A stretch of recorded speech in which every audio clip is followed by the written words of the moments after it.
Menurut saya pembubaran itu kurang tepat. Kurang tepat, Ya. tidak tepat, salah. Iya, hampir sama itu. Artinya secara tindakan politis itu kurang tepat. Oke. Kalau saya lihat HTI itu sebenarnya seharusnya tidak dipandang oleh pemerintah sebagai sesuatu yang membahayakan. Kenapa? Karena ideologi HTI itu sama dengan ideologi Pancasila sebenarnya. Apabila dua kelompok itu baik, masyarakat akan baik. Wa idza fasadan nas. Tapi kalau dua kelompok itu rusak, masyarakat juga rusak. Siapa dua kelompok itu? Ulama wal umara. Dan pemimpin. Ya.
Assalamualaikum warahmatullahi wabarakatuh, sobat RH sekalian.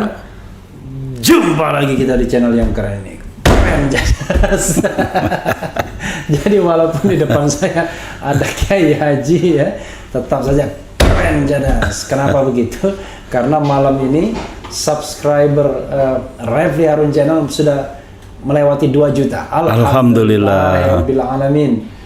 Jadi 2 juta ya lumayan lah dalam jangka waktu 2 tahun. Alhamdulillah. 1 bulan.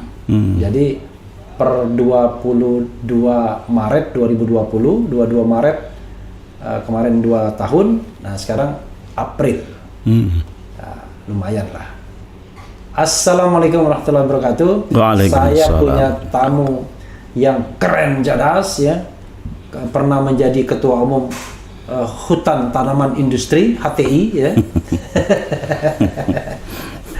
Yaitu Kiai Haji Muhammad Khattab ya. Khattab. Oke. Assalamualaikum warahmatullahi wabarakatuh Pak. Waalaikumsalam warahmatullahi wabarakatuh. Luar biasa ya. Sahabat daerah sekalian, saya ketemu Pak Kiai kira-kira ya beberapa hari yang lalu. Saya masih ingat tuh buka puasa yang hari kedua, tapi menurut versi pemerintah. Pak Kiai Khattab, dari Jumat, dari Sabtu atau Minggu puasa? Sabtu. Oh Sabtu ya? Iya. Kalau saya ikutin versi pemerintah, versi apa? Sama, saya juga ikut versi pemerintah. Oh, versi pemerintah bukannya Minggu? Iya, pemerintah di 45 negara. Oh, keren jelas. Jadi ngikuti versi pemerintah di 45 negara. Iya, ya? itu hari Sabtu. Oke, hari Sabtu. Saya ikut aja yang biasanya yang pemerintah nasional saja. Yang bermasalah itu kalau kita nggak puasa. Jadi saya baru bertemu beliau itu hari Senin yang lalu. Kemarin, ya. Jadi baru 1 minggu kenalnya. Saya langsung ajak untuk podcast. Beliaunya sudah bersedia. Ternyata saya harus pergi dengan waktu itu ada kegiatan keluar. Ya sudahlah, nggak jadi. Nah, hari ini janji lagi langsung oke, luar biasa. Pak Ustadz, langsung to the point. Dulu saya baca Pak Ustadz tersangka. Iya, pernah. Apa? Tersangka apa? Makar katanya. Makar. Katanya. Oh, tahun berapa itu? 2017. 2017 Ya. waktu kejadian yang mana? 31 Maret kita bikin aksi dari Istiqlal ke Istana. Nah, tujuannya minta pada Pak Jokowi sebagai presiden untuk mencopot terdakwah yaitu Saudara Ahok yang sebagai gubernur DKI. berdasarkan jurisprudensi dari Ratu Atut yang pernah jadi terdakwa dan dicopot dari jabatan gubernur. Nah, jadi kata teman-teman itu sesuai dengan undang-undang. Nah, tapi itu kan demonya kan hari Jumat 31 Maret. Iya. Tapi Jumat dini hari saya udah dijemput di stasiun Gambir. di Bundaran HI di Hotel Kempinski. Oke. Selain Ustadz siapa lagi? Ada yang lain saya enggak tahu ceritanya itu. Tapi yang jelas di kamar itu kan saya berdua dengan seorang perempuan. Di kamar mana? Di hotel. Sama istri? Iya, istri saya. Luar biasa. Alhamdulillah itu istri saya perempuannya. Dan dia ikut sekarang? Sekarang nggak ikut. Nggak ikut. Iya, Ya? ada di rumah mertua. Gitu. Ada di rumah mertua. Iya. Luar biasa. Dan waktu itu dia minta ditangkap pula, tapi kata petugasnya nggak ada perintahnya bu. Kata. Oke. Jadi yang ditangkap cuma Pak Khotot saja. Gitu. Oke. Kenapa nggak minta tunda? Kan di Kempinski ada. Sebentar Pak. Saya mau selesaikan dulu malam ini. Belum sempat tidur mas. Belum sempat tidur. Padahal harganya 3 juta itu semalam. Iya. Yang jelas sampai tahun berapa itu Hotel Kempinski itu hotel yang paling bagus itu. Betul. Setelah direnovasi ya. Jadi setelah HI direnovasi itu paling bagus hotel itu. Jadi. Itu harusnya Kempinski ngasih saya hadiah dong. Karena kan iklan gratis. Sekarang juga kita mengiklankan secara gratis. Iya, mestinya itu. Jadi tujuannya apa waktu itu Pak Kiai? Makar aja. Saya jadi nggak ngerti makarnya di mana. Saya bilang waktu itu. Makar itu makan jagung bakar, bukan? Jadi waktu itu gini, ada kira-kira 6 petugas Polri mengatakan, Bapak kami tangkap. Ada apa Pak? Ya Bapak makar. Makar apa? Orang mau demo besok gitu. Ya udah nanti dijelaskan di. Oh jadi demonya nggak jadi? Demonya jadi. Tapi Bapak udah ditangkap duluan. Nah, iya, jadi besoknya hari Jumat. Iya. Habis sholat Jumat, pimpinan Masjid Istiqlal mengatakan karena pimpinan aksi yaitu Ustadz Muhammad Al-Khattab ditangkap, maka demo dibatalkan. Oke. Tapi lucunya korlapnya waktu itu yaitu Ustadz Hasri Harahap. Iya. Itu ada di situ, dia nggak ditangkap. Jadi dia mengatakan enggak, itu Ustadz Al-Khattab memang ditangkap, tapi demo tetap jalan, saya korlapnya. Nah, jadi tetap jalan terus waktu itu. Tetap jalan. Luar biasa ya maksudnya. Itu sama seperti 411. Kan kalau tidak salah Ibu Rahmawati. Iya. Kemudian beberapa orang ditangkap juga. Oh, itu 212. Oh, 212 yang ya 2 Desember. Yang 2 Desember yang 2016 ya? Iya, 2016. Oh, itu 212 ya? Iya. Jadi sebelum pelaksanaan itu ditangkap. 212 Desember itu kalau nggak salah Jumat ya? Jumat juga. Memang kita demonya selalu tiap Jumat. Oh, karena mengumpulkan masanya lebih gampang. Paling gampang hari Jumat. Iya. Kecuali tiba-tiba pemerintah melarang sholat Jumat. Nah, itu lain persoalan. Ya, itu bisa terjadi perang kalau gitu. Karena melarang sholat tuh nggak boleh. Nggak boleh ya. Ada hadisnya itu. Apa hadisnya, Kiai? Bunyinya begini. Jadi ketika terjadi kezaliman yang luar biasa dari penguasa, waktu itu para sahabat bertanya kepada Rasulullah, "Anunabiduhum bisayf?" Apakah kita harus memerangi penguasa itu dengan pedang? Nabi mengatakan, "La." Tidak. Ma'aqamu fikumus shalah. Selama mereka masih menegakkan sholat. Nah, itu bisa 2 arti pengertiannya. Yang pertama, sholat dalam arti letter luck. Artinya kalau pemerintah sudah melarang sholat, wajib diperangi pemerintah seperti itu. Nah, ada juga yang mengartikan pemerintah yang tidak mau menerapkan syariat Islam itu juga wajib diperangi. Ada yang mengartikan seperti itu. Pertanyaan saya, Ustadz pilih yang mana? Tafsir yang mana? Jadi dilihat dari dimulainya pemerintah itu di mana. Jadi misalnya pemerintah sudah melaksanakan syariat Islam, lalu tiba-tiba menghentikan, nah itu wajib diperangi. Tapi kalau sekarang ini kan memang belum menerapkan, maka wajib dakwah. Jadi modal dasarnya, starting pointnya, kan? Jadi sudah menerapkan syariat Islam, lalu dihentikan. Nah itu wajib diperangi. Tapi kalau memang negara Pancasila seperti sekarang ini, maka bagaimana? Ya harus dijelaskan. pembukaan Undang-Undang Dasar 45, negara ini kan berdasarkan pada ketuhanan yang Maha Esa. Iya. Nah, ketuhanan yang Maha Esa itu berarti satu-satunya Tuhan yang diakui oleh konstitusi kita adalah Tuhan yang Maha Esa. Siapa Tuhan yang Maha Esa itu? Ada di konstitusi itu, yaitu Allah yang Maha Kuasa. Allah yang Maha Kuasa punya hukum yang ada dalam Al-Quran. Jadi kita harus berdakwah, khususnya anggota-anggota DPR itu. Ngeri-ngeri sedap. Anggota-anggota DPR itu harus dikembalikan ke sana. Ngeri-ngeri sedap ininya. Ini kalau serius melaksanakan Pancasila begitu, Bang Refli. Oke. Coba sila keempat, kan kerakyatan yang dipimpin oleh hikmah. Apa artinya kerakyatan yang dipimpin oleh hikmah? Yang hikmah itu adalah orang-orang yang punya hikmah. Dan itu ulama. Itu ada dalam Al-Quran. Apa? Yu'til hikmata may yasha wa may yu'tal hikmata faqad utiya khairan katsiran. Itu mesti ulama. Oke. Karena ulama yang bisa sampai taraf hikmah. Tapi itu tidak heran karena memang yang merumuskan Pancasila ini kan ada 9 orang. Betul. Dari 9 orang itu setidaknya 4 itu dari golongan Islam. Pengertian Islam itu memang betul-betul memperjuangkan aspirasi Islam. Yeah. Seperti misalnya Mr. Kasman Singo di Bejo, gitu kan? Kasman Lion on the table, ya kan? Yeah. Kemudian ada Abi Kusno, saya lupa ingat ya.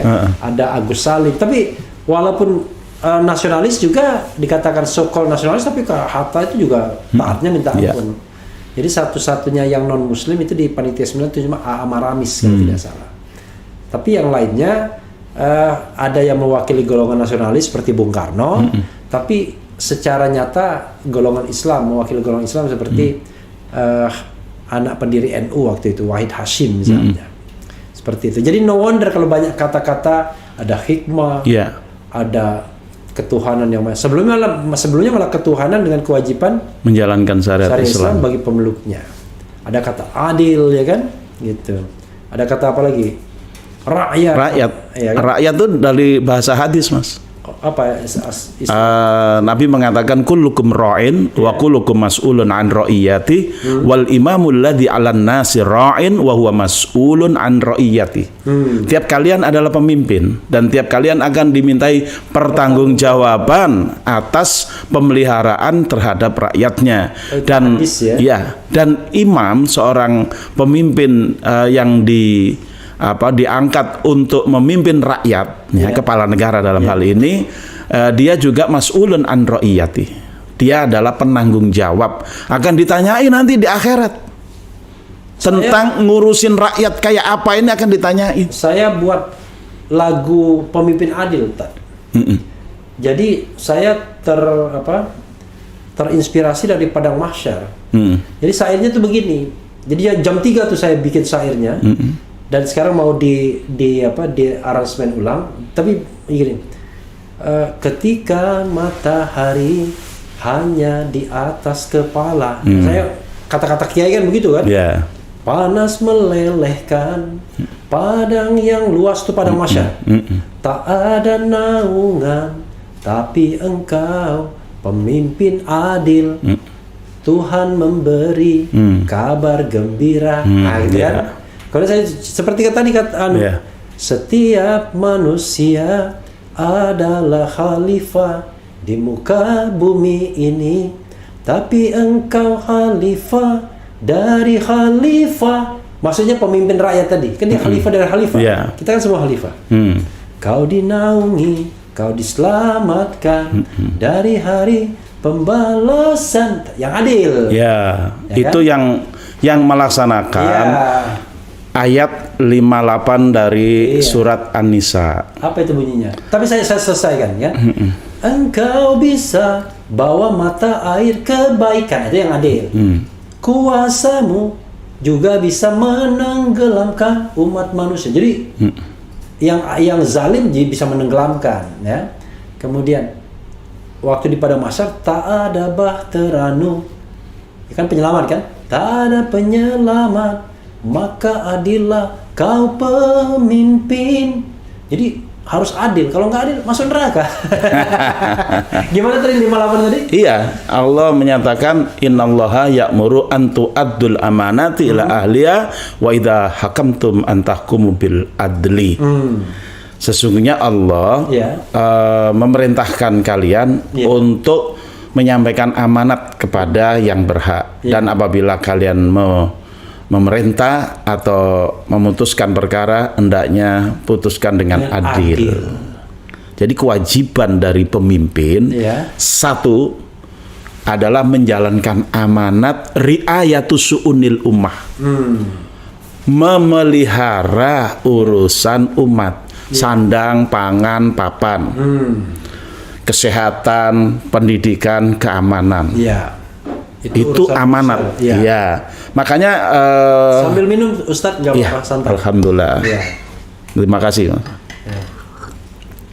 Enak kopinya ya. Enak. Ini kopi yang dikasih orang apa? Tabuk. Sumatera, tabuk. Si Piro. Jadi minum kopi ini ditabok ya. Itu. Jadi teruskan Ustadz. Jadi amanat kepemimpinan. Dan kepemimpinan itu amanat kata Nabi. Makanya ada seorang sahabat minta jabatan oleh Nabi nggak dikasih. Kata Nabi, ini araka dhaifan wa innaha amanah wa innaha yaumal qiyamati khizyun wa nadama illa man akhadha bihaqiha wa adalladhi fiha. Kepemimpinan ini adalah amanah. Dan amanah itu di hari kiamat akan menjadi sesalan dan hinaan. Kecuali orang yang mengambil amanat itu dengan benar, tidak dengan curang, dan melaksanakan amanat itu dengan benar, tidak dengan seenaknya sendiri. Jadi kepala-kepala daerah tuh yang pakai money politik itu masuk neraka. Aduh, naudzubillah min dalik. Siapa suruh jadi kepala negara, kepala daerah? Naudzubillah. Begini aja gambarannya. Orang rebutan. Gambarannya gini aja, Mas. Ada satu rakyat saja sampai kelaparan, nggak bisa makan, apalagi sampai mati. Apalagi sampai mati. Maka di akhirat dimintai pertanggungjawaban siapa pemimpin yang ada di situ. Mulai dari kepala desanya, camatnya, bupatinya, sampai presidennya. Jangan dikira presiden nggak ada tanggung jawab. Semua dimintai pertanggungjawaban. Presiden kalau nggak ada tanggung jawab. Aduh. Zaman sekarang kalau orang tahu tentang bahwa pertanggungjawaban itu berat, mungkin nggak ada orang yang mau jadi pemimpin. Mungkin nggak ada yang mau. Kalau sekarang rebutan. Adanya mau jadi pemimpi semua. Itu pemimpi masuk surga, kan boleh kan? Masuk surga.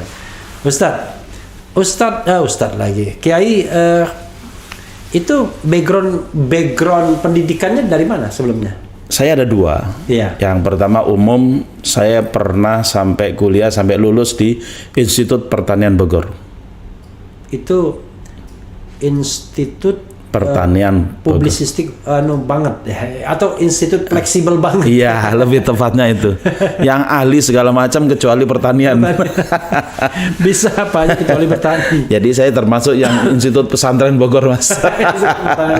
Karena saya juga waktu kuliah dari Ustaz Felix juga itu kayaknya. Itu adik kelas saya. Waktu saya kuliah dari tingkat 1 saya sudah ikut. Sebelum kuliah di kampus, pagi habis sholat subuh sudah langsung ngaji kitab kuning. Tafsir Jalalain, hadis Jami'us Shaghir. Itu yang formal. Yang satunya lagi, senjata satunya lagi? Apanya tuh? Senjata senjata kan sekolahnya IPB. Yang agama? Yang agama di pesantren. Di pesantren. Pernah di pesantren resmi yang dipimpin oleh Profesor Dr. Kiai Haji Didin Hafidzuddin.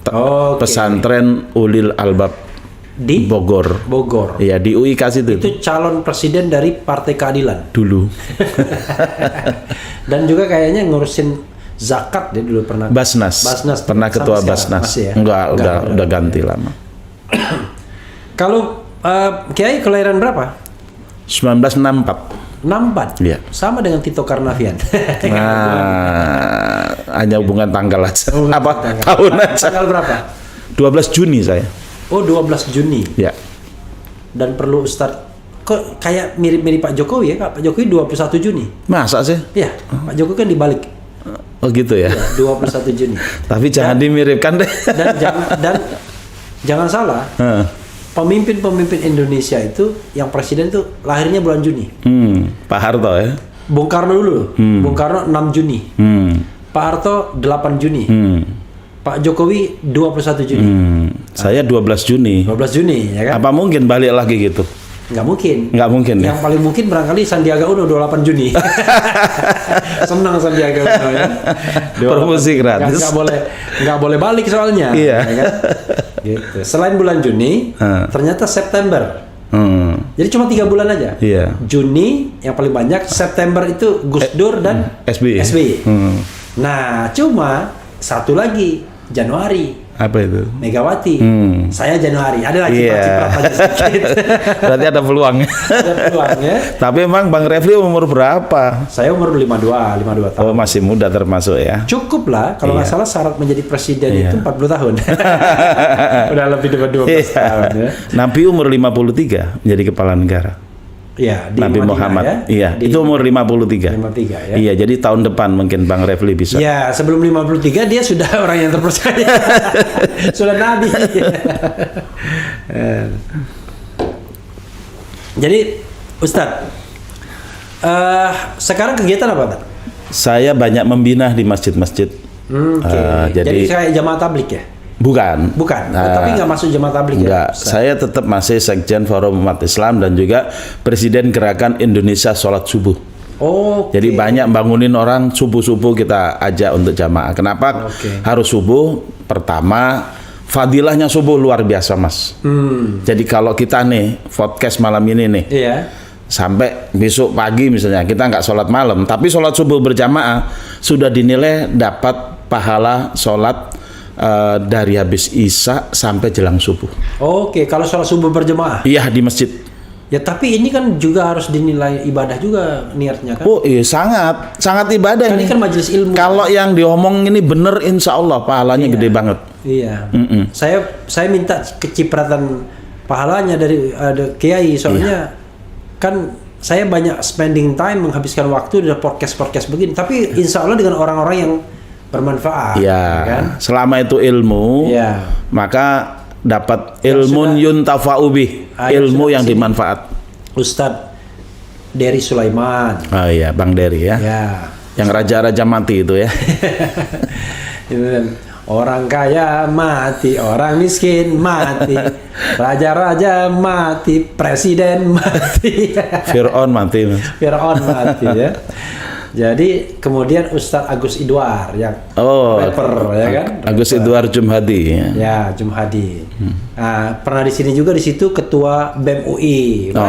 Dalam waktu 1 minggu ini. Oh iya. Kemudian juga presiden KM Keluarga Mahasiswa ITB, BEM ITB. Jadi insya Allah orang-orang yang penting, orang-orang yang Alhamdulillah. berguna, ya. Nggak, sebenarnya nggak penting, nggak penting menjadi orang penting, ya kan? Oh iya. Yang penting menjadi orang baik. Yang bermanfaat. Ya, katanya baik menjadi orang penting. Kata Nabi, khairun nas anfa'uhum linnas. Oke. Sebaik-baik manusia ada yang paling bermanfaat untuk manusia. Ya. Itu. Oke, Ustadz, saya tarik ke belakang. Ya. Oke. Ustadz pernah menjadi ketua umum HTI. Iya, betul. Saya tadi plesetkan hutan tanaman industri HTI. Ya kan? Kalau hutan tanaman industri itu kalau nggak salah urusannya Muldoko itu kan. Kalau nggak salah selain Muldoko juga pernah juga apa? Oh, itu HKTI itu ya. HTI itu Muldoko. Iya. Nah, pernah dan kemudian organisasi ini akhirnya dibubarkan. Iya. Hizbut Tahrir Indonesia nanti HTI benar hutan tanaman dibubarkan pada tahun 2017. Iya. Setelah munculnya Perpu Ormas, ya kan? Yang menjadi jalan, dan Perpu Ormas ini pula yang menjadi jalan untuk membubarkan FPI. Saya nggak ngerti ya, menurut Ustadz beda nggak HTI zaman Kiai? Saya Kiai Ustadz nggak apa-apa ya dua-duanya. Nggak apa-apa. Kan Ustadz itu kan guru. Kalau Ustadz itu profesor kalau di Arab. Oke, kalau Kiai? Kalau Kiai di Jawa aja. Oh, di Jawa. Iya, Ikiai. Oh, Kiai. Oh, Jokowi. Kalau kita mending Ustadz. Ya kan? Mending Ustadz profesor soalnya. Jadi saya mengambil Ustadz dengan niat Profesor. Profesor, ya kan? Jadi karena kalau Kiai itu agak bingung saya. Saya biasa manggil orang Ustadz soalnya. Iya. Jadi kalau perbedaan antara HTI yang dibubarkan 2017 dengan yang Ustadz pimpin dalam periode berapa? 2001 2004 ada nggak perbedaannya? Sama aja? nggak beda. Nggak beda? Iya. Oke. Menurut saya pembubaran itu kurang tepat. Kurang tepat? Iya. Tidak tepat? Salah? Iya, hampir sama itu. Kurang tepat itu Artinya secara tindakan politis itu kurang tepat. Oke. Tapi kan begini, tuduhan yang paling nyata adalah HTI kan mau mendirikan negara Islam. Orang mengatakan khilafah, ya kan? Nah, nanti diluruskan apa sih khilafah itu? Lalu tidak terima Pancasila. Walaupun saya tahu HTI nggak pernah bikin keributan rasanya. Cuman paling pawai naik motor aja pakai bendera. Sering sekali pakai. Silakan Ustadz ambil kesempatan ini untuk menjelaskan selurus-lurusnya, sedalam-dalamnya. Boleh. Biar saya bisa santai, saya diam aja sambil saya minum kopi. Silakan ke ini. Iya. Saya ngadep kemana nih? Saya boleh. Kamera akan mengikuti terus. Daripada ke sana kan. Iya, baik. Jadi begini, saya tentu tidak dalam kapasitas pembela HTI karena saya sudah di luar organisasi HTI ya. Tapi karena ditanya tentang fakta apa itu HTI, karena saya pernah memimpin, saya tahu. Saya minta yang Ustadz yang 2001 sampai 2004. Iya. Nah, yang kata Ustadz sama. Iya. Nah, jadi kalau Ustadz menceritakan 2001 2004, ya otomatis berarti sama dengan secara silakan. Artinya secara substansinya sama ya. Nah, hanya mungkin bedanya adalah pada waktu pembuaran itu mungkin dianggap oleh pemerintah sudah membahayakan. Dan juga mungkin ada juga satu pandangan-pandangan yang keliru lah tentang HTI, saya kira ya. Kalau saya lihat HTI itu sebenarnya seharusnya tidak dipandang oleh pemerintah sebagai sesuatu yang membahayakan. Kenapa? Karena ideologi HTI itu sama dengan ideologi Pancasila sebenarnya. Pancasila yang sebenarnya loh ya, bukan Pancasila yang diselewengkan. Pancasila yang mengakui bahwa kemerdekaan Indonesia ini berkat rahmat Allah yang Maha Kuasa. Itu yang diakui oleh HTI. HTI tidak pernah menolak Pancasila, gitu. Nah, bahwa HTI itu memperjuangkan tegaknya khilafah, itu kan dakwah. Dakwah bukan gerakan bersenjata. Bukan. Bahkan bukan gerakan politis, itu dakwah saja. Kalau dihitung-hitung secara politis, Mas, tidak mungkin HTI itu mendirikan khilafah. Yang mungkin mendirikan khilafah itu malah Pak Jokowi. Dalam pengertian khilafah di sini? Ya kalau Pak Jokowi kan katanya mau menggantikan NKRI. Nah kalau Pak Jokowi nih misalnya, Pak Jokowi ketemu dengan pimpinan Malaysia Mahathir Muhammad, ketemu dengan Presiden Turki Erdogan, ketemu dengan Raja Salman, lalu berempat sepakat mendirikan khilafah. Bagaimana kira-kira? Kira-kira Pak Jokowi itu dianggap pengkhianat atau justru akan membesarkan Indonesia? Coba berpikirnya yang open mind lah. Jadi khilafah di sini bisa dikatakan seperti masyarakat Eropa gitu ya? Khilafah itu sebenarnya kalau sampean atau Uni Eropa gitu. Sampean tadi sholat traweh di masjid-masjid NU, itu selalu dibunyikan khilafah itu. Al-Khalifatul Awal li Sayyidina Abi Bakrin As-Siddiq radhiyallahu an. Malah di Muhammadiyah nggak ada yang begitu. Iya, justru yang kayaknya yang kurang setuju khilafah Muhammadiyah kayaknya. Mohon maaf ya Muhammadiyah ya. Enggak terbalik Mas. Lah iya, apa lupa jati diri. Oke. Jadi kalau sampean lihat masjid-masjid NU, masjid-masjid dari zaman Wali Songo, itu pasti ada yang namanya ikon. Selain lafaz Allah, lafaz Muhammad, terus lafaz Khalifah, Abu Bakar, Umar, Utsman, Ali. Yang namanya ikon itu ibaratnya kalau kita klik, pasti di dalamnya kan ada informasi. Iya. Abu Bakar apa aja kebijakannya, ya kan? Umar apa aja kebijakannya, Utsman apa aja, Ali apa aja. Itulah yang seharusnya menjadi sumber daripada ilmu. Coba terjemahkan Ustadz yang tadi yang Abi Bikri Nisbi. Ya, Coba Al-Khalifatul Awal. Iya. Khalifah yang pertama. Khalifah yang pertama. Ya, li Sayyidina Abi Bakrin As-Siddiq adalah untuk Abu Bakar As-Siddiq. Iya. Dan seterusnya, khalifah kedua Umar bin Cuma Khattab. begitu doang ya. Iya, itu justru untuk mengingatkan.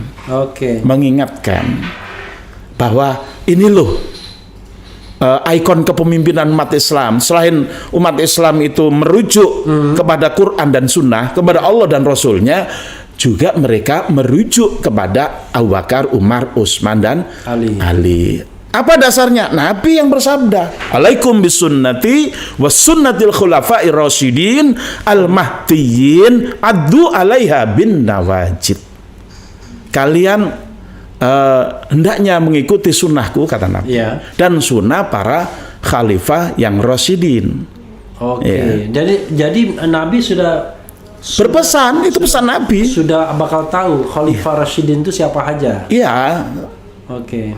Addu 'alaiha bin nawajid, ini Mas. Takkidnya istilahnya apa namanya? Penguatnya.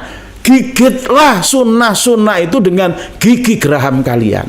Nah, ini kan perintah Nabi. Iya. Oleh karena itu kalau ada orang yang menentang khilafah, perlu dipertanyakan keimanannya kepada Nabi gitu. Tapi dalam konteks ini khilafah itu apa? Karena saya dengar Ustadz Felix beda. Saya percaya Pancasila, percaya juga khilafah. Karena dia mengartikan khilafah itu adalah setiap kamu adalah pemimpin, khalifah. Jadi khilafah dan khalifah itu dua hal yang ya beda-beda tipis ya. Ya sebenarnya kalau yang mau kita ikutin bukan fulan dan fulan, tapi ikuti aja Rasulullah, pasti selamat. Kan Nabi mengatakan gini, taraktu fikum amroini in tamassaktum bihima lan tadillu ba'di abadan kitaballahi was sunnatan nabi. Kutinggalkan kepada kalian dua perkara yang apabila kalian berpegang teguh kepada keduanya, kalian tidak akan pernah tersesat selamanya. Yang penting hidup ini kan nggak tersesat, Mas. Iya. Nah, oleh karena itu terkait dengan khilafah tadi, ya hadis Nabi tadi, kalian wajib mengikuti sunnahku dan sunnah para khulafa ar-rasyidin. Tapi saya bisa challenge sedikit ya. Artinya kalau yang diikuti adalah sunnah khulafa ar-rasyidin, sistem pemerintahan monarki dinasti Umayyah, dinasti Abbasiyah itu sesuatu yang tidak dikehendaki Nabi sebenarnya. Ya, itu ada penyimpangan. Karena memilih pemimpin tidak lagi dengan musyawarah mufakat kan? Ya. Tapi dengan turun-turun. Ya kalau anaknya benar, kalau anaknya kayak Yazid bin Abu Sufyan, ya kan? Ada Muawiyah bin Abu Sufyan, tapi Yazidnya itu kan yang justru memotong, memerintahkan. Jadi itu. Kalau itu Mas, kalau sampean baca dalam kitab Tarikhul Khulafa, sejarah khalifah-khalifah yang ditulis oleh Imam As-Suyuti, di situ sudah ada keterangan di zaman Muawiyah, ketika Muawiyah memaksakan pembaiatan Yazid putranya, ditentang. Siapa yang menentang pertama kali? Anaknya Abu Bakar, namanya Abdullah. Abdullah bin Abu Bakar menentang dia. Dia katakan begini, wahai Muawiyah, sesungguhnya telah berlalu penguasa-penguasa sebelum kamu. Tidak ada di antara mereka yang menyodorkan anaknya untuk menjadi penguasa, untuk jadi wali kota. Maksudnya untuk jadi penguasa. Menjadi khalifah pengganti daripada Muawiyah, begitu. Jadi udah ditentang, tapi ya the show must go on, kata Muawiyah. Ya itu gambarnya sama aja dengan sekarang. Tapi kalau begitu, ini mohon maaf saya harus kritis juga. Sejarah kejayaan Islam tuh sedikit banget, cuma Khulafaur Rasyidin itu berapa puluh tahun cuma. Enggak, kalau sisa-sisa berabad-abad lainnya itu enggak, kalau salah dong jadinya. Bukan salah, ada penyimpangan. Penyimpangan dari segi pengangkatan. Cara memilih pemimpin. Tapi penerapan syariatnya masih. Ya minimal di zaman Harun ar-Rasyid zaman siapa? Umar bin Abdul Aziz. Oke. Artinya one thing for sure, sebenarnya Islam tidak menghendaki seorang kepala negara itu dipilih secara turun-temurun kan, bukan Iya. monarki, tapi Enggak. dipilih secara musyawarah mufakat. Iya. Karena yang namanya akad khilafah. Nah, Iya. ini perlu kita Iya.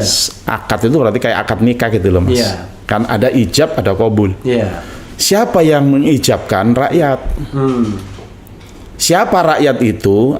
Di sini kalau teori ininya ya, kalau kita baca dalam kitab Al-Ahkam As-Sultaniyah ya, Imam Al-Mawardi, ini pegangan mazhab Syafi'i, Mas.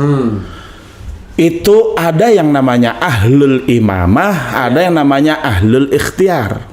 Ahlul imamah berarti calon kepala negara. Oke. Ada ahlul ikhtiar adalah yang berhak memilih calon kepala negara menjadi kepala negara. Oke. Ahlul imamah punya syarat. Iya. Pertama harus berilmu. Oke. Yang kedua harus orang yang adil. Oke. Jadi kalau orang nggak berilmu nggak boleh dipilih. Oke. Gitu. Harus punya kapasitas. Berilmu itu ukurannya apa? Ya ilmu syariat tentang kepemimpinan, tentang apa namanya pelaksanaan negara kan pasti harus berdasarkan syariat. Oke. Kan ayatnya fahkum bainahum bima anzalallah. Jadi, Wa anihkum bainahum bima Kalau mimpin anzalallah. sholat aja nggak bisa, nggak layak gitu ya? Nggak layak. Oke. Karena sholat itu yang paling penting kan. Iya. Kemudian rakyat, kalau sekarang malah pemimpin-pemimpin nggak ada yang bisa memimpin sholat. Itu dia masalahnya. Dulu Mas yang khutbah Jumat itu pemimpin, makanya khutbahnya singkat. Makanya kata Nabi khutbah singkat. Lah karena yang khutbah itu pemimpin lah. Sekarang mau balik suruh khutbah. Mana ada mau balik yang pendek. Iya. Kalau dia malah itulah wilayah dia kan, seperti ikan dimasukkan ke air ya dia lama berkubangnya di situ. Itu salah. Jadi Jumatan tuh makanya dulu ada ininya kan, tongkatnya itu kan tombak gitu kan. Iya. Karena itu adalah panglima perang. Maka namanya di bahasa Jawanya patih. Oh, oke. Patih dari kata al-fatih. Al-fatih artinya penakluk. Oh ini dong Mehmet II. Iya, itu diantaranya. Oh, Sultan Muhammad Al-Fatih. Al-Fatih. Nah, tapi kalau di Jawa kan yang namanya panglima perang itu kan patih. Patih Gajah Mada gitu kan. Nah, itu semua patih-patih itu memang panglima perang semua. Biasanya mereka lah khotib Jumat itu mereka. Oke. Gitu. Makanya singkat-singkat. Coba kalau Kapolda yang khutbah kan singkat. Iya. Ya, Nggak akan- Pangdam khutbah ya pasti singkat. Masalahnya Pangdam nggak bisa khutbah sekarang, Kapolda juga. Nah, kalau saya lebih setuju Kapolda yang khutbah. Nah, Oke. kalau nggak bisa caranya kita bisa bantu untuk. Iya, oke. Kedua rakyat ya yang memilih. Nah yang memilih itu siapa? Yang memilih punya syarat 3. Pertama ilmu, kedua adil, Iya. ketiga hikmah. Berarti Harus yang punya hikmah. Supaya bisa menentukan di antara dua calon yang sama-sama memenuhi kriteria ilmu dan adil, dia bisa tahu mana yang lebih afdol. itu berarti pemerintahan ala Socrates. Socrates nggak percaya sama demokrasi. Karena bagi dia demokrasi itu menyamakan semua orang. Ya, Padahal kan belum tentu orang itu sama secara faktual. Makanya dia bilang pemerintahan filsuf. ya kalau saya sederhana gini aja Mas Refli punya mobil, kemudian onderdilnya ada yang rusak, Iya. mau beli ke mana itu ya tempat beli onderdil itu, Iya. pasti kan Mas Refli kan harus ngirim montir yang ke sana, Iya. yang ahli tentang onderdil. Kalau nggak digibulin sama pedagang di sana. Nah, sekarang memilih presiden, ya harus yang orang-orang yang tahu pemimpin itu seharusnya kayak apa. Ini masyarakat nggak tahu menahu, bahkan buta huruf, bahkan ada yang buta malah sekali. Suruh milih, ya nggak bisa. Begitu. Jadi Tapi sekarang masalahnya pemimpin yang disodorkan pun kan kalau kita kan ada layernya kan. Layer pertama adalah kita mau mencari pemimpinnya. ya, Tapi pencari pemimpinnya itu sendiri sudah bermasalah. Kan kita ada presidensial threshold ya kan. Ketua-ketua umum partai mending kalau bermusyawarah kan. Tapi berapa istilahnya? Berkonspirasi ya kan. nah, Untuk memilih ini dan juga menghilangkan calon yang kira-kira itu termasuk yang tadi Mas, Iya. yang hadis Nabi tadi, apa? bahwa jabatan itu adalah amanah, di hari kiamat akan menjadi hinaan dan sesalan kecuali yang mengambil dengan cara yang benar. Oke. Jadi kalau caranya pemimpin-pemimpin dunia ini banyak yang masuk neraka. ya bisa loh, jangan mereka menyangka masuk surga loh. Apalagi kalau mengasih bantuan belum ada sorotan TV. Itu dari loh ya. Begitu ada sorotan TV baru dia ngasih ya. Ada anak yatim digini-giniin gitu. Kalau dulu para sahabat Nabi itu semua pada mundur ibaratnya. Jangan saya. Saling tunjuk. Iya. Gitu. Jadi umpama nih pemilihan yang pertama ya. Iya.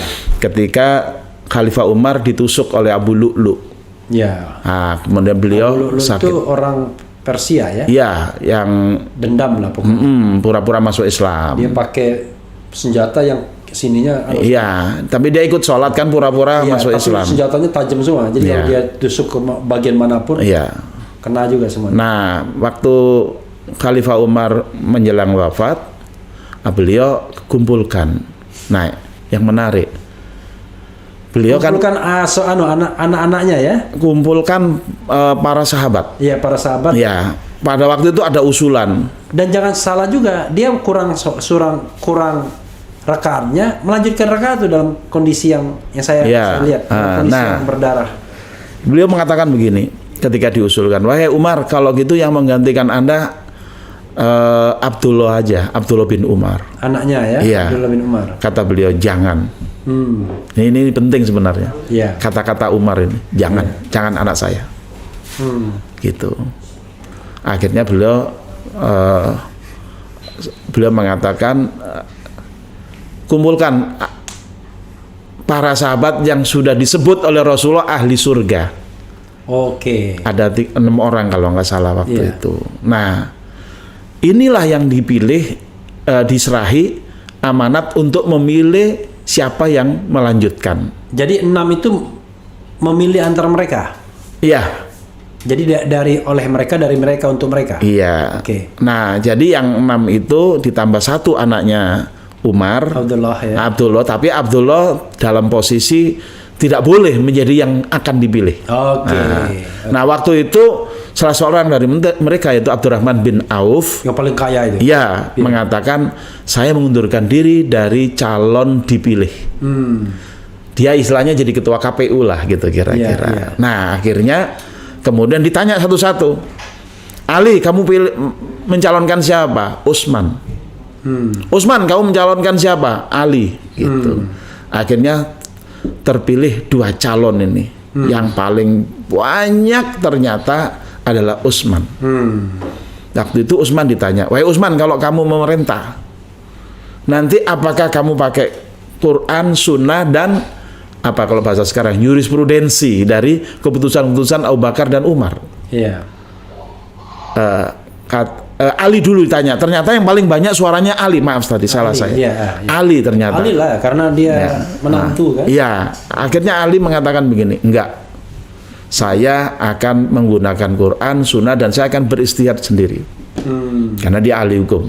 Iya. Nah, ini kemudian oleh Abdurrahman bin Auf tidak disepakati sehingga tidak dibaiat itu Ali. Akhirnya kemudian Utsman ditanya dengan pertanyaan yang sama. Utsman menjawab, saya siap melaksanakan apa yang menjadi ketentuan Quran, Sunnah, dan keputusan-keputusan dari Abu Bakar dan Umar.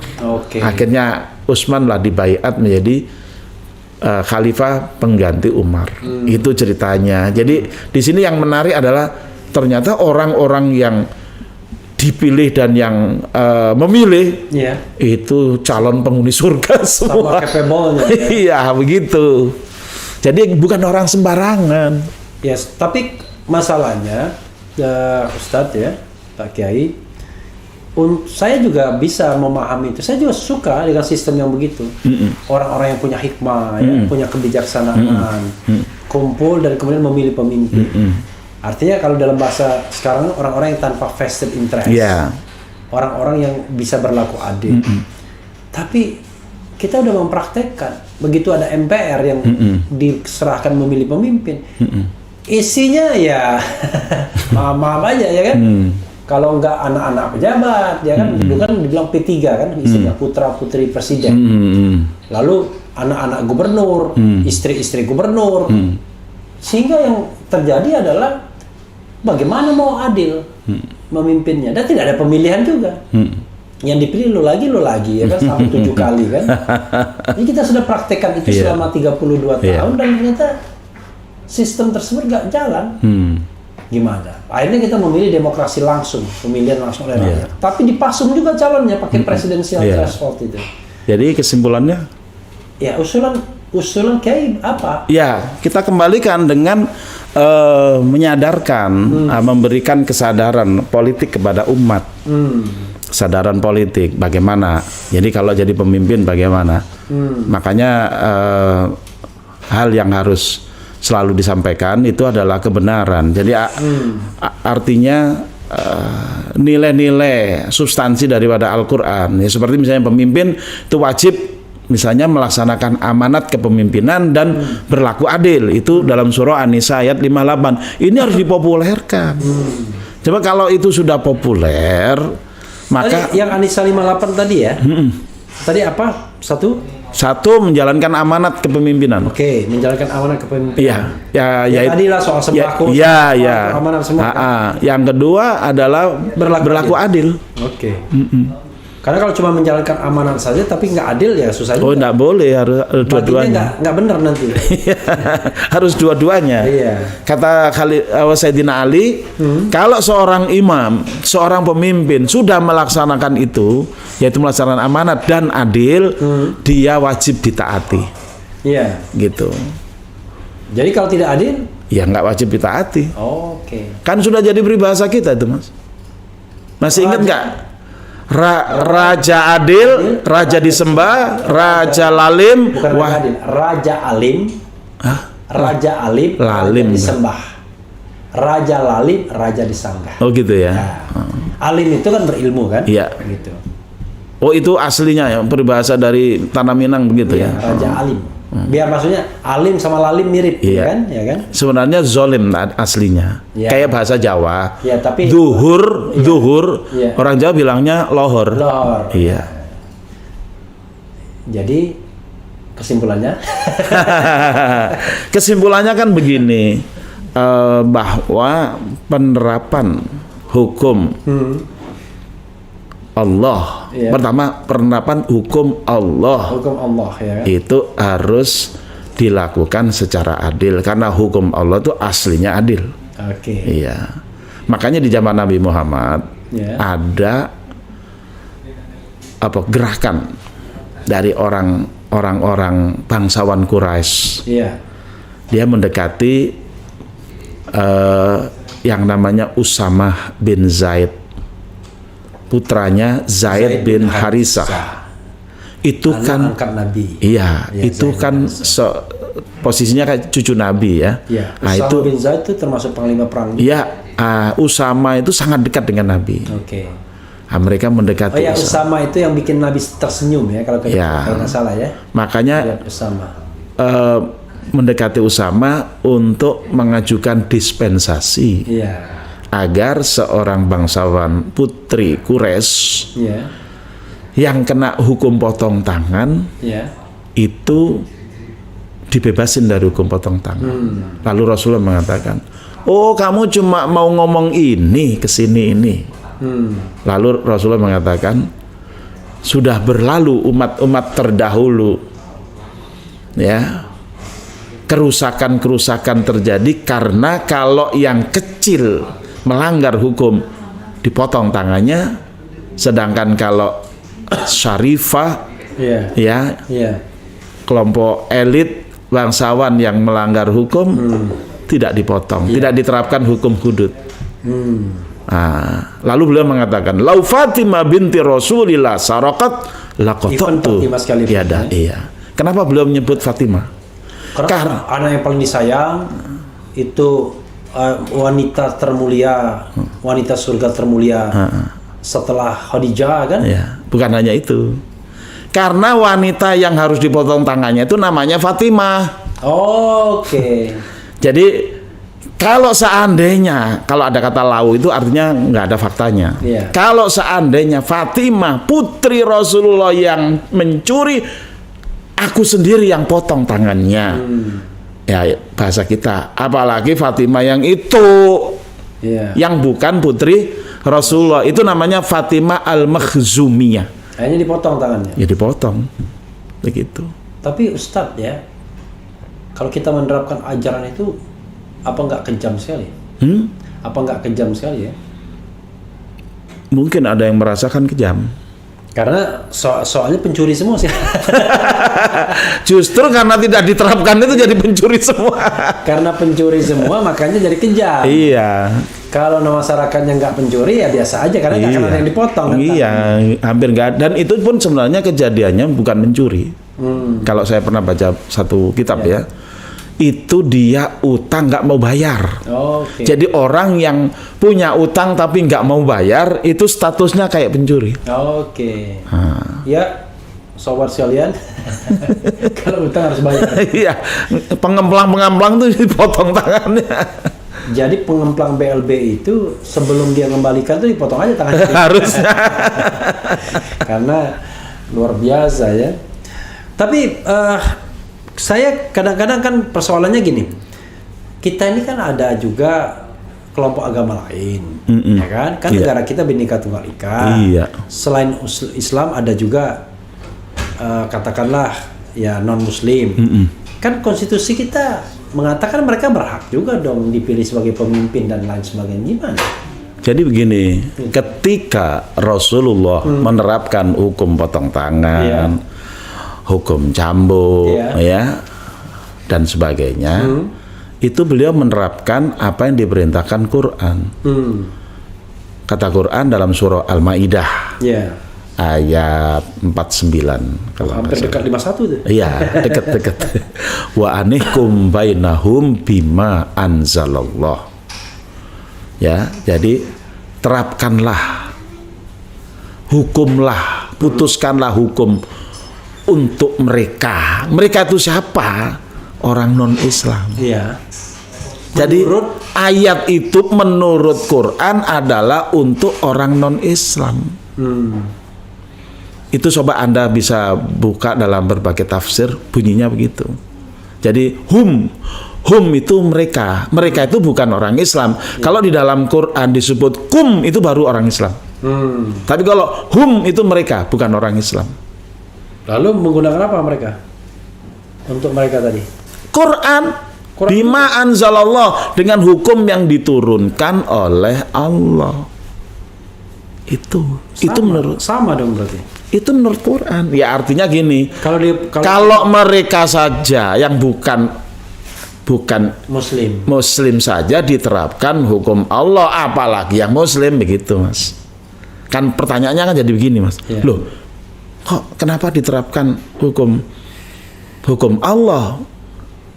Padahal bukan orang Islam, kan begitu kan pertanyaannya. Di mana kok kenapa jadi sama?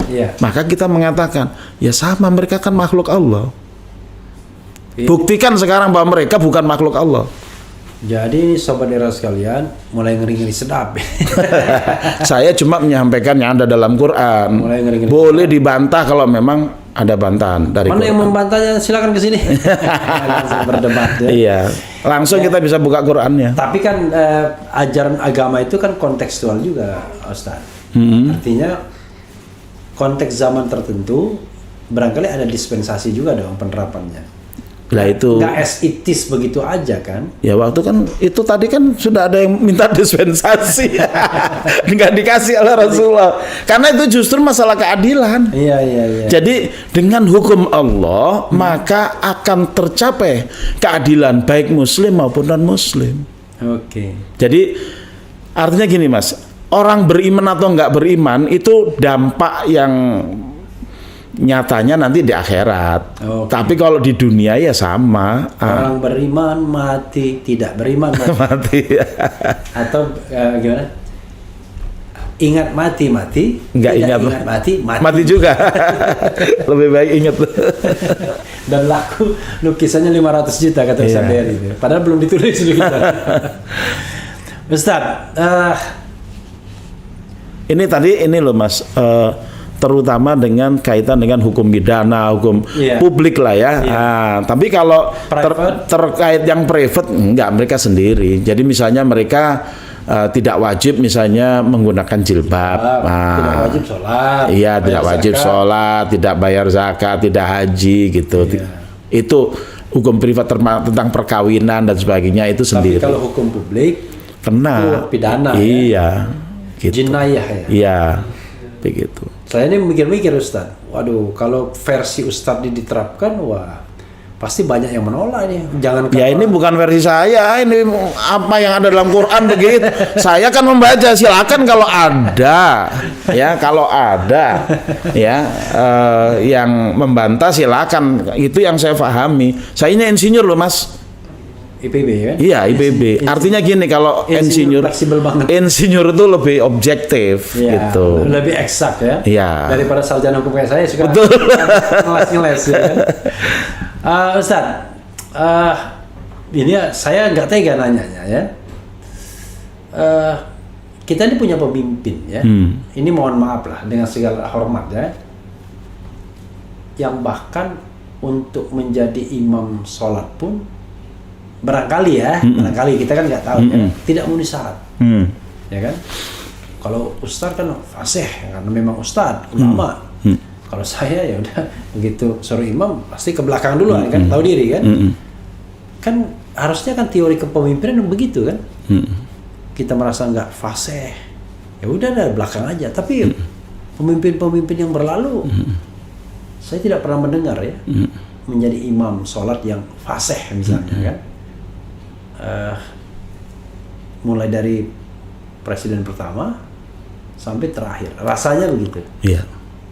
Ini Kak dengan catatan, ini kalau melihat bahwa sejarah kita dimulai dari presiden pertama. Iya. Tapi kalau sejarah kita dimulai dari di Jawa itu dari Raja Demak, Sultan Demak, ya itu bisa. Raja Sultan. Iya, Sultan Demak. Kalau Islam Sultan. Iya. Kalau Sultan Demak, Sultan Mataram bisa semua memimpin, Mas. Iya. Begitu. Jadi sekarang sampean ini memulai sejarahnya ini dari mana gitu. Ya dari tahun 45 pastinya karena konstitusi kan. Iya. Nah, konstitusinya itu sendiri sudah menyatakan, ya kan? Bahwa Indonesia merdeka berkat rahmat Allah yang Maha Kuasa. Mestinya itu dan dengan didorongkan oleh keinginan yang luhur. Iya. Untuk berkehidupan berkebangsaan yang bebas. Nah, maka rakyat Indonesia menyatakan dengan ini kemerdekaannya. Lah sudah merdeka kenapa enggak belajar? Mestinya kan orang enggak. Jadi betul dong kalau misalnya di suatu tempat itu calon-calon pemimpin dites ngajinya gitu-gitu. Ya kan ada hadisnya begini. La ta'ummal qauma wa hum karihun. Ya. Jangan mengimami suatu kaum sedangkan mereka nggak suka. Oke. Ini jadi oleh karena itu memang harus di riset kali ya masyarakat kita ini. Kita harus membangun peradaban berbasis masjid. Tapi memang ya, kalau kita lihat Erdogan misalnya, Erdogan, bukan Erdogan. Erdogan itu dahaga kuasa. Ini Erdogan. Ada yang bilang Erdogan, ada yang bilang Erdogan, tapi tulisannya Erdogan. Waktu Erdogan di masjid misalnya, yang ngaji dia loh. Iya. Harusnya begitu kita siapkan. Istilahnya kalau yang sekarang. Dan pasti nggak lama kan? Iya, satu generasi sudah. Bukan maksud nggak lama dianya ngajinya karena dia pemimpin. Iya, betul. Gitu. Jadi artinya begini, menghasilkan pemimpin-pemimpin seperti itu yang bisa ngaji dan sebagainya, itu nggak sulit. Oke. Atau gini lah misalnya, kita bicara Rasulullah dan Khulafaur Rasyidin. Iya, itu bisa ngaji semua itu. Ya pastilah ya kan. Nah. Tapi setiap khutbah mereka yang khutbah kan? Betul. Jadi Jumat itu ya mereka yang ceramah, bukan orang lain. Bukan kepalanya manduk-manduk, duduk di depan, tapi yang ceramah orang lain. Iya. Akhirnya Islam hanya diceramahkan aja, nggak ada yang diterapkan. Nah kalau dulu karena memang pemimpin itu yang khutbah, dia yang melaksanakan. Iya. Begitu. Dan memang keren kalau pemimpinnya yang khotbah ya. Betul. Bisa khotbah, bisa. Tapi gimana dia terpilih kalau sistem politiknya curang begini kan? Ya. Pakai piti, kata orang Padang pakai piti. Iya, jadi pertanyaannya hasilnya apa kalau pemimpin curang itu kan? Iya. Kalau kita masih mau hasilnya kayak gini-gini aja ya teruskan. Hasilnya kalau di hulunya sudah kotor, ya hilirnya kotor juga. Nah itu dia. Jadi garbage in, garbage out. Nah. Masuknya sampah, keluarnya sampah. Ya. Itu dia. Jadi kita mau pertanyaannya sampai kapan seperti ini? Apa nggak mau ada pikiran untuk melakukan perubahan? Luar biasa. Begitu. Saya bisa dituduh memperjuangkan khilafah. Saya nggak tahu apa-apa ya. Saya bertanya aja ya. Saya Ingat saya bukan Hizbut Tahrir loh. Iya. Kita sedang mendiskusikan tentang negara ya. Iya. Oke. Ustadz, nggak terlalu setiap manusia adalah khalifah, itu sudah hampir 59 menit. 1 jam. Ada yang ingin Ustadz sampaikan lagi sebelum saya meminta closing statement? Iya. Jadi saya berharap umat Islam Indonesia, wabil khusus para ulama dan para pejabat, ingat sebuah hadis dari Nabi. Kata beliau, sinfani, ada 2 kelompok. Idza saluhan nas, apabila 2 kelompok itu baik, masyarakat akan baik. Wa idza fasadan nas, tapi kalau 2 kelompok itu rusak, masyarakat juga rusak. Siapa 2 kelompok itu? Ulama dan wal umara, dan pemimpin. Ya, oleh karena itu saya himbau yang sekarang jadi pemimpin dan yang sekarang jadi ulama, cobalah jangan didikotomikan. Mari kerjasama. Apalagi dipenjarakan. Oh itu apalagi. Mari kerjasama. Jadi sebenarnya begini, dalam Islam ulama warasatul anbiya. Dan umara ini fungsi ulama itu adalah tablik. Fungsi umara adalah tanfid. Dulu di masa Rasulullah, masa Khulafaur Rasyidin itu menyatu. Tapi zaman makin modern. Nah sekarang berpisah. Nah tapi seharusnya kita sambungkan. Walaupun kalau itu pun tidak bisa menyatu, tidak disambung. Iya, disambung istilahnya semacam konsorsium atau apalah ya. Nah, kan ada one team press. Lah, harusnya begitu. Nah, jadi oleh karena itu dengan disambungkan, saya yakin akan baik buat negeri ini. Kalau ulama yang baik dan penguasa yang baik nyambung. Karena sekarang yang nyambung tuh kata Rizal Ramli itu peng-peng. Penguasa sama pengusaha. Pengusaha ya. Ulama minggir, malah dipinggirin ya. Tapi yang salah, ulama yang pengusaha ada juga. Ulama yang penguasa ada juga. Nah, itu dia.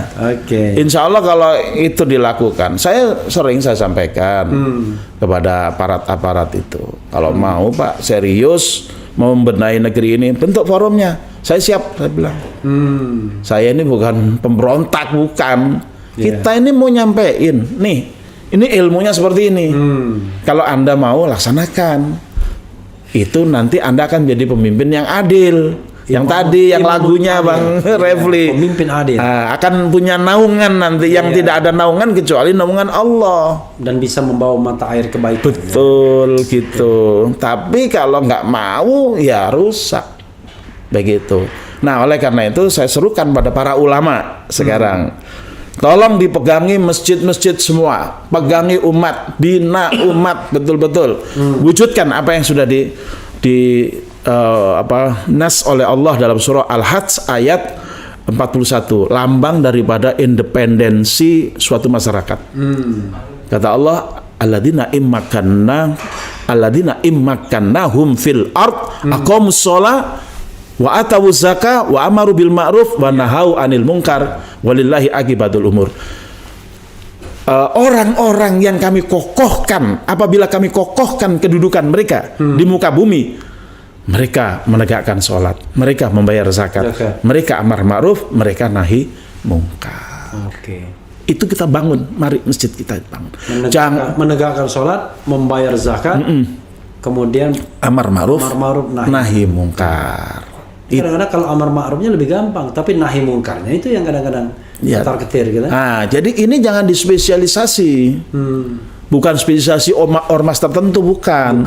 Itu kewajiban umum umat Islam. Oke. Basisnya masjid. Oke. Makanya sekarang gini banyak yang janggal ya, Bang Refli. Iya. Banyak orang sholat, Iya. tapi gak bayar zakat. Oke. Kenapa nggak bayar zakat? Belum sampai nisab. Nisabnya. Dilihat di rekeningnya belum sampai 85 juta. Sekarang kan harga emas 1 juta anggaplah ya. Iya. Nisab tuh 85, 20 miskol itu 85 gram. Jadi kalau setahun tuh 80 juta, Iya. wajib zakat 2,5%. Iya, jadi di rekening Bang Refli ada 85 miliar ya udah wajib zakat. 85 juta maksudnya. Iya, wajib zakat. Terlalu underestimate. 85 miliar. Saya adanya 8,5 triliun. Alhamdulillah. Itu cuma di kantong kiri doang. Alhamdulillah. Di kantong kanan beda lagi. Lain lagi itu ya. Lain lagi. Nah, ya, yang ingin saya maksudkan begini, umat Islam sekarang ini harus dibangun Oke. pemikirannya. Oke. Jangan berpikir baru mau zakat kalau ngelihat di rekening ada di atas nisab. Kalau nggak ada di atas nisab ya sudah nggak bayar zakat. Mestinya punya action plan bagaimana tahun depan saya bayar zakat 100 juta, bayar zakat 1 miliar. Kalau 1 miliar kan berarti punya 40 miliar. Ustadz 3 miliar zakatnya. Mudah-mudahan begitu. Insya Allah. Alhamdulillah. Amin. Nah, ada juga bahwa zakat itu kan tidak mesti uang, bisa kambing. Oke. Punya 40 kambing, ekor kambing, zakat 1 kambing. 1 kambing. Nah, mestinya dibudayakan di masjid ini ada misalnya 110 orang misalnya, nanti targetnya bayar zakat masing-masing 10 kambing. Berarti masing-masing kan punya 400 ekor. Insya Allah itu akan berkembang, akan tumbuh ekonomi masyarakat. Dan itu ekonomi real. Iya. Bukan ekonomi yang mimpi-mimpi Bubble itu bukan. tanam duit dapat duit itu. Iya, itu naudzubillah. Ternyata ujung-ujungnya penipu. Iya. jadi dalam hal ini yang harus kita bangun, peradaban umat. Oke. Peradaban umat. Dan itu ekonomi real itu Ya, sektor jadi itu. tidak hanya sholat tapi zakat. Oke. Bagaimana bisa bayar zakat kalau nggak tajir? Iya. Bagaimana bisa tajir kalau nggak tijaroh? Oke. Ah. Kita bisanya cuma takjil aja doang. Kalau bagi takjil bisa. Ya? Iya, nah jadi itu yang harus kita kembangkan ke depan. Nah, sekarang ini yang bayar zakat itu nggak ke masjid. Sudah bayar, ya orang nggak pernah ke masjid, gimana bisa bayar zakat di masjid? Iya, dia bayar pajak dia. Nah, itu dia. Nah, jadi mestinya ke depan bagaimana supaya jamaah masjid itu melaksanakan ayat ini tadi. Aqamus sholah atau zakah. Mereka menegakkan sholat, mereka membayar zakat. Berarti apa? Berarti membangun ekonomi. Yang kaya-kaya kita ajak masuk untuk sholat jamaah di masjid. Atau yang miskin-miskin kita tingkatkan agar menjadi kaya. Itu programnya. Itu harus menjadi program semua, dan pemerintah itu mestinya punya perhatian ke situ. Kalau ingin menjadi pemerintah yang stabil, itu aja kerjain, jangan bikin hal-hal yang malah memarahkan atau bikin marah umat. Misalnya apa yang bikin marah umat? Banyak. Pindah ibu kota gitu. Ya mungkin itu salah satunya. Penundaan pemilu. Minyak goreng hilang. Ustaz, sebelum closing statement saya ingin membacakan satu dua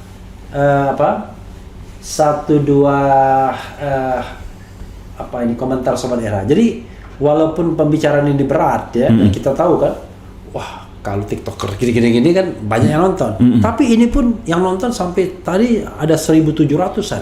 Yang watching now. Alhamdulillah. Watching now itu dia nonton. Sedang nonton. Sekarang yang sedang nonton 1.678. Alhamdulillah.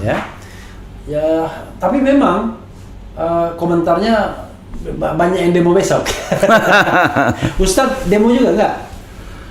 Besok. Kita lihat aja besok. Oh, lihat aja. Iya. Minimal lihat. Kan saya jurnalis juga. Oh, saya pemimpin dari tabloid Suara Islam, suaraislam.co.id. Oke. Jadi saya bisa mengunjungi Itu apa, tabloid? tabloid, tapi karena sekarang yang kertas-kertas sudah nggak kuat kan, Media sosial, online, ya? iya. Online. Oke. Kita tercantum di Dewan Pers, Mas. Oke. Jadi bukan medsos ya, apa itu? Website. Website ya. Abu Dhabi mantau Om Refli ya. Tapi dia bilangnya on Refli. Apa saya? Oh, on. Kemudian apa lagi nih?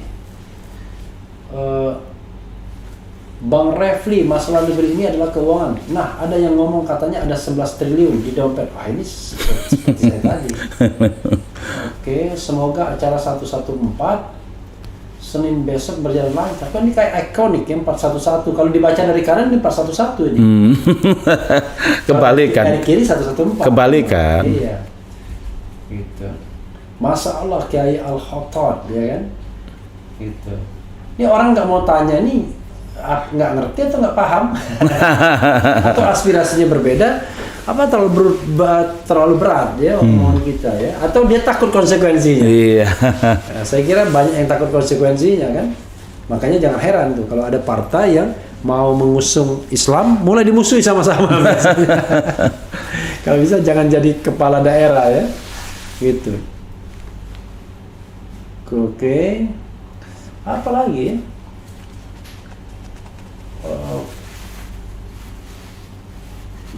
Ada lagi 11.000 lagi 11. Dari Terawangan, RH masih punya sifat tinggi dalam dirinya. Ya ampun lah, namanya manusia ada juga sombong-sombongnya. Allahu Akbar. Yang penting banyak istighfar. Ada 4 yang harus diperbanyak di bulan Ramadan, Bang Reli. Pertama, asyhadu alla ilaha illallah. Kedua, astaghfirullah. Ketiga, nas'alukal jannata wa na'udzubika minan nar. Itu aja kita perbanyak, insyaallah. Oke. Soalnya bukan apa. Ini kan Ustaz kan jurnalistik. Iya. Dalam jurnalistik itu memang kalau percakapan seperti ini kita harus egaliter. Iya kan? Coba bayangkan misalnya saya santri Ustadz, santri Kiai nanya, monggo Pak Kiai. Ya lari penonton. Gak berani nanya. Gak berani nengok. Bisa begitu ya. Jadi mohon maaf dengan Pak Kiai ya Pak Ustadz. Gak apa-apa, saya biasa ditanyai oleh Karni Ilyas kok. Iya. Biasa aja. Iya. Jadi kalau misalnya kita nanyanya yang agak nakal-nakal sedikit, agak sombong-sombong sedikit ya, tapi memang rata-rata yang namanya presenter itu agak sombong orangnya memang. Ya, coba lihat. Kalau nggak sombong dia nggak akan bisa mengendalikan narasumbernya kan. Iya.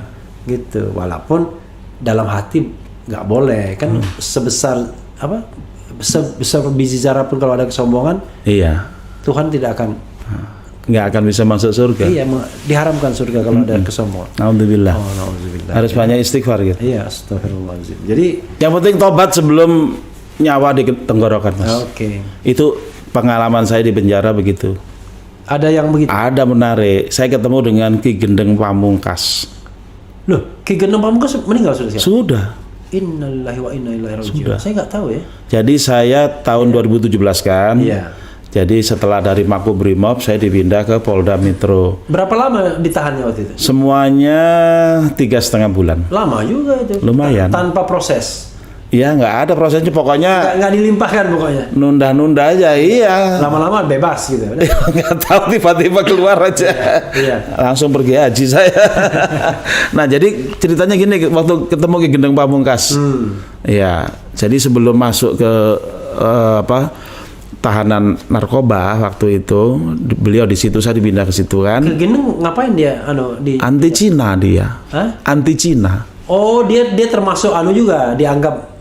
Pokoknya politik juga. Iya, dia karena anti Cina aja. Okay. Karena terkenal dia dari tahun 72 dia bilang sudah bakar Tan Ek Chuan atau apa di Bogor itu. Okay. Nah, jadi bukan Kongguan. Nah, jadi ini menjelang Lebaran. Iya. Dulu waktu saya kecil Kongguan ada ya. Nah, di Bogor tuh memang ada Tan Ek Chuan. Yeah. Nah, jadi waktu itu ceritanya gini, perwira jaga itu mengatakan ke saya, Pak Ustadz itu tolong orang tua itu dinasihatin. Kenapa Pak?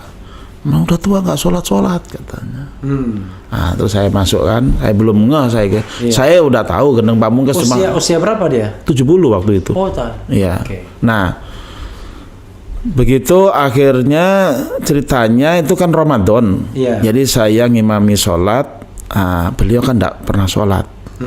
Tapi beliau punya penyakit yaitu kanker ini paru-paru. Oke. Nah, kalau beliau minum obatnya sakitnya luar biasa. Untuk menetralisir beliau minum obat tidur. Kalau beliau minum obat tidur tuh 24 jam tertidur. Oke. Nah, ketika saya memimpin sholat di situ di blok selnya itu tembus rupanya obat tidurnya nggak mempan. Jadi suara saya itu tembus.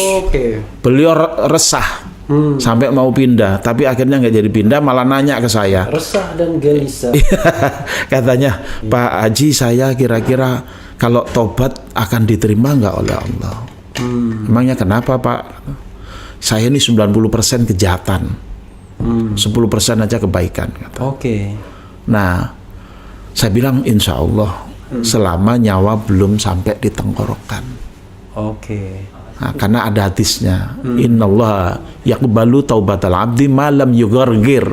Sesungguhnya Allah menerima taubat seorang hamba selama belum sampai di tenggorokan. Tapi kalau udah kayak Fir'aun, udah ditenggelamkan, baru mau tobat, iya nggak bisa, nggak diterima. Itu bohong-bohongan. Ya, itu oleh karena itu hati-hati, jangan sampai kita itu jadi kayak Fir'aun gitu. Hati-hati.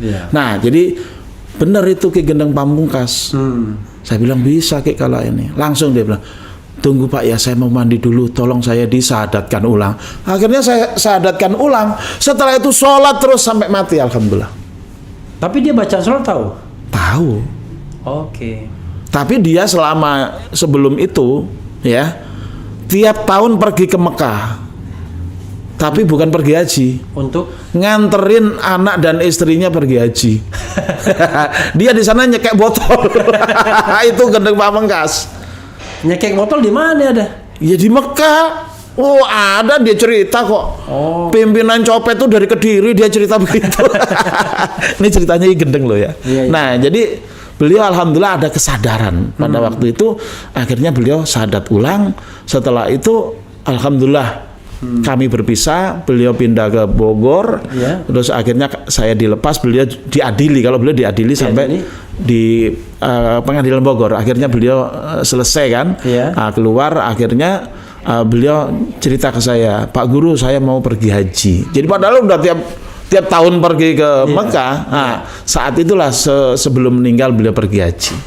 Oke, sempat haji juga. Sempat haji, alhamdulillah. Oke, alhamdulillah ya. Dan sampai wafat beliau itu beliau sholat, dan yang saya tahu beliau kuburannya dikasih bendera la ilaha illallah Muhammadur Rasulullah. Itu luar biasa. Dan itu bukan bendera HTI ya, itu bendera Rasulullah. Itu kan yang dibaca oleh orang-orang NU tiap tarawih. Iya. Doa kamilin tuh loh Mas. Wa tahta liwa'i sayyidina Muhammadin sallallahu alaihi wasallam yaumal qiyamati sairin. Pasti doa itu sudah dari dulu Mas, sebelum HTI ada. Ya kan? Nah, itu. Liwa Sayyidina Muhammad, apalagi kalau bukan la ilaha illallah Muhammadur Rasulullah. Iya. Nah, ada urusan dengan HTI itu kecil. Gitu aja deh. Apalagi kan udah dibubarin sekarang. Jangan khawatir, jangan takut. Gak usah takut. Yang besar tuh urusan surga atau neraka. Iya. Itu dia. Itu yang harusnya ditakuti. Sekarang kalau kita jadi presiden nih, kalau Bang Refli jadi presiden nanti, yang harus dipikirin kalau sampai ada orang laki-laki nggak datang sholat ke masjid sampai dimintai pertanggungjawaban, Mas. Nah, kalau se-Indonesia itu berapa orang kira-kira? Iya.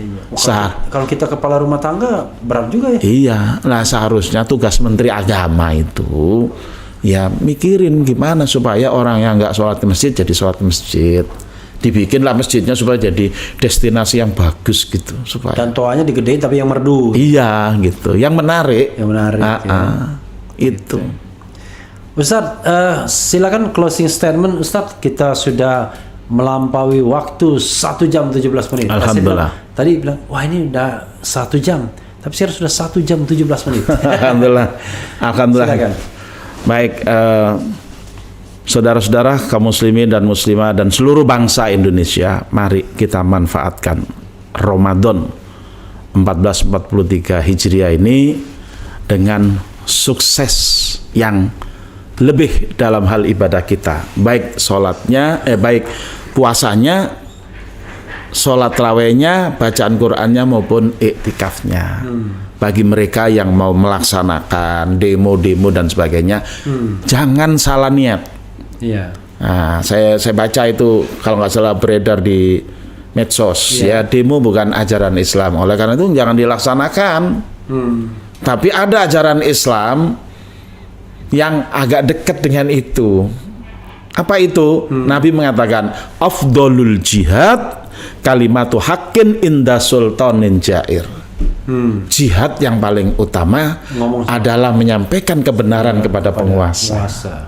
Kalau Anda niatkan itu, insya Allah seandainya mati pun mati syahid, karena ada hadisnya. Jadi demonya itu cuma sarana. Itu sarana, tapi tergantung niatnya. Iya, esensinya adalah menyampaikan hak penguasa. Iya, oleh karena itu jangan ngomongnya ngawur. Iya. Kalau ngomongnya ngawur ya bisa jadi kita jadi sampah. Iya. Tapi kalau kita ngomongnya kebenaran, keadilan dengan cara yang sopan, insya Allah akan dicatat.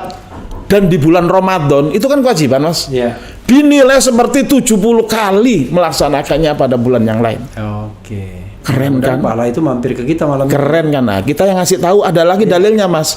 Mandala ala khairin falahu mislu ajri fa'ilihi. Siapa yang menunjukkan jalan kebaikan, maka dia mendapatkan pahala kopas dari yang melaksanakan. Jadi enak kita yang ngomong gini. Mudah-mudahan yang besok kalau datang dia dengan niat yang ikhlas memperbaiki keadaan, ingin negara kita lebih baik, ya kan? Pemimpinnya baik, rakyatnya juga baik, maka insya Allah ya dengan niat afdolul jihad, maka insya Allah dia dapat pahala yang besar.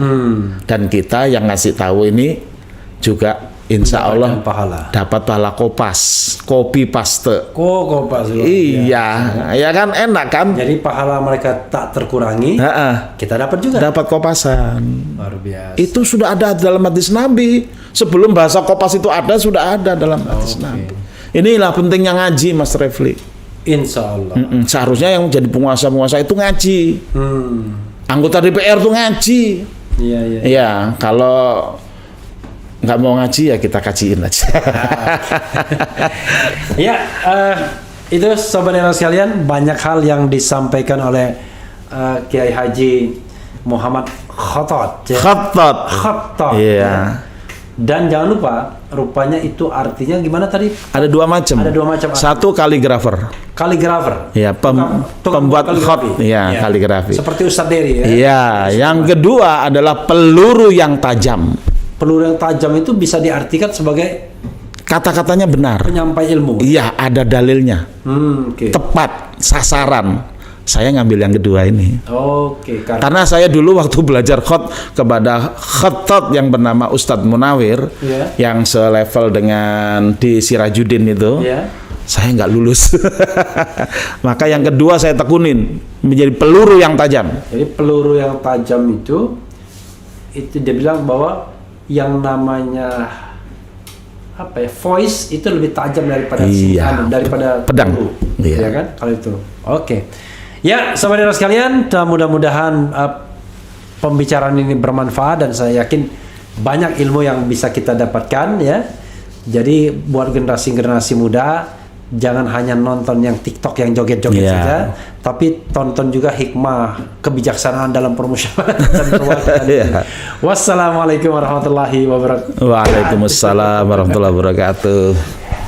Jangan lupa bersalaman kan? Ini yang dapat pahala di sini nih. Dan saling menghalalkan, saling melepaskan dosa. Iya, betul.